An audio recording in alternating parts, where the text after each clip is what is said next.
Okay, my dear student of class 6, how are you? I hope you all will be fine. Today we have going to discussion about the what बेटा aquatic habitat. इसके पिछले वाले classes में हमने terrestrial habitat के अलग अलग habitat के बारे में डिस्कशन किया, जिसमें शामिल थे डिजर्ट हैबिटाट, माउंटेन हैबिटाट और ग्रासलैंड हैबिटाट।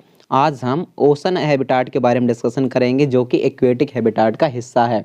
ठीक है, उसके बाद अपन लोग पॉन्ड्स एंड लेक हैबिटाट के बारे में डिस्कशन करेंगे। तो चलिए बिना इंतजार ना किए हुए शुरू करते हैं। ठीक है,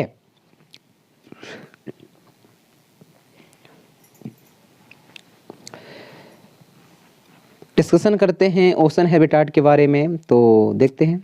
we already discuss how fish are adapt to live in the sea. हमने इस चीज़ का डिस्कशन किया है कि जो फिश रहते हैं अपने आप को कैसे अडेप्ट कर लेते हैं ताकि वह सी के अंदर, समुद्र के अंदर रह सकें। Many other sea animals have streamline body to help them move easily in the water. बहुत सारे सी एनिमल्स के जो बॉडी रहती हैं उसमें स्ट्रीमलाइन पाई जाती है। स्ट्रीमलाइन के बारे में हमने डिस्कशन किया है। स्ट्रीमलाइन पाई जाती हैं जब आप बॉडी मूवमेंट, इससे पिछले वाले क्लासेस में हमने देखा था कि सी स्ट्रीमलाइन क्या होते हैं। तो एक्वेटिक एनिमल्स के जो बॉडी रहती है उसके बीचों बीच से एक लाइन वाला हिस्सा रहता है, स्ट्रीमलाइन शेप रहती है। आगे वाली चोंच जैसे स्ट्रक्चर रहता है, नुकीला हिस्सा रहता है, और पीछे नुकीला हिस्सा रहता है, बीच में मोटा वाला हिस्सा रहता है, वो स्ट्रीमलाइन हिस्से कहलाती हैं। और स्ट्रीमलाइन मतलब दो हिस्से में काटने लायक स्ट्रक्चर रहती हैं।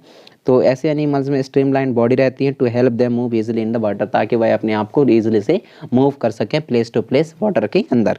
Okay, there are some sea animal like squid and the octopus.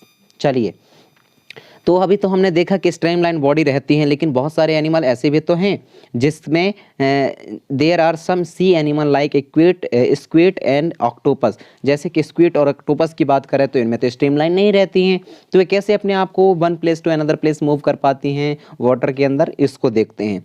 Which do not have this streamline shape. किसमें बेटा? स्क्वाइड्स और ऑक्टोपस में स्ट्रीमलाइन शेप्ड नहीं रहते।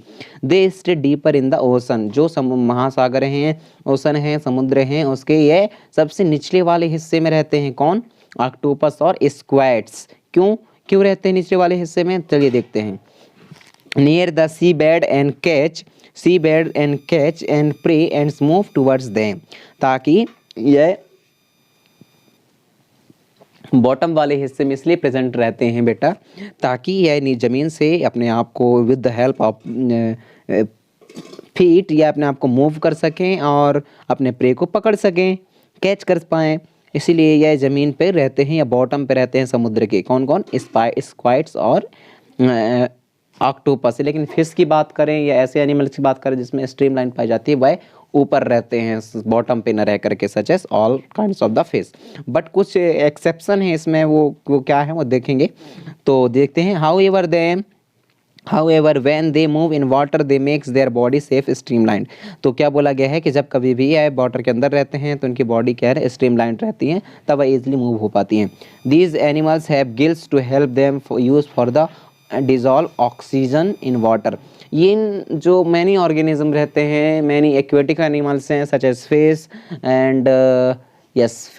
and some and other kinds of the animals which have gills for the respirations process or system, where all kinds of the fish and other animals take the oxygen, dissolve oxygen which are dissolved in the sea or the water, so take the dissolved oxygen through the gills. But many animals do not have any kinds of the gill system, such as frog, such as whale, such as dolphin and frogs, dolphin and blue whale. You have seen these are also a fish, but it did not have any kinds of the gills for the respiration process. Why it is not have?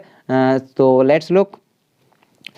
There are some sea animals like dolphin and whale that do not have any kinds of the gills present on their body. So two different kinds of the fish like the whale and dolphin, they do not have any kinds of the gill system for the breathing or taking oxygen. So what actually the breathing in the dolphin and another whale, so they breathe in air through nostril or blue holes that are located on the upper part of their head.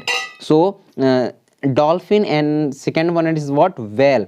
So yes, second is well, blue whale. So those are the fish which do not have any kinds of the gill system for the respiration or taking oxygen. So they have what beta, nostril. Both animals have nostril or blowholes that are located on the upper part of their head. तो इन फिशों के head में एक blow halls रहते हैं, nostril रहती हैं जो कि लोकेटेड रहती हैं ताकि ये सांस ले पाएँ। तो क्यों? This allow them to breathe in air when they swim near the surface of the water. तो वो इसलिए रहती हैं, इनके सिर के ऊपर जो ब्लू है हॉल है और नॉस्ट्रिल है वो इसलिए रहती है ताकि जब ऊपर सरफेस पर चल रहे हों, वो व्हेल हो या डॉल्फिन हो, ताकि वह ईजिली से एनवायरनमेंट के ऑक्सीजन को इनटेक कर पाए फॉर द सर्वाइवर और for the respirations. Okay, they can stay inside the water for long time without breathing. ये बहुत लंबे वक्त तक पानी के अंदर रह सकते हैं बिना सांस लिए। कौन? व्हेल और दूसरा dolphin. They come out of the surface them time to time to breathe in air।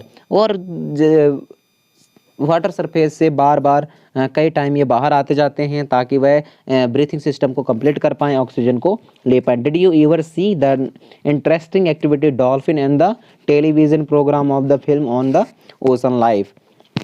यहाँ बोला गया है कि क्या बच्चों, क्या आपने कभी ऐसे फिल्म देखी हैं जिसमें डॉल्फिन और वेल, ब्लू वेल के बारे में बताया गया हो? ऐसे फिल्में या टीवी प्रोग्राम जैसे discovery channel, animal kingdom, animal plant kingdom वाले ऐसे चैनल्स देखे हैं जिसमें डॉल्फिन और ब्लू वेल को देखने का मौका मिला हो? तो आप देखेंगे कि बार बार ये फिशेस ऐसे हैं जो बाहर आते हैं ब्रीथिंग सिस्टम को कंप्लीट करने के लिए। और इनमें एक खास बात हमें देखने को ये मिली कि ये बहुत लंबे वक्त तक वाटर के अंदर रह सकते हैं।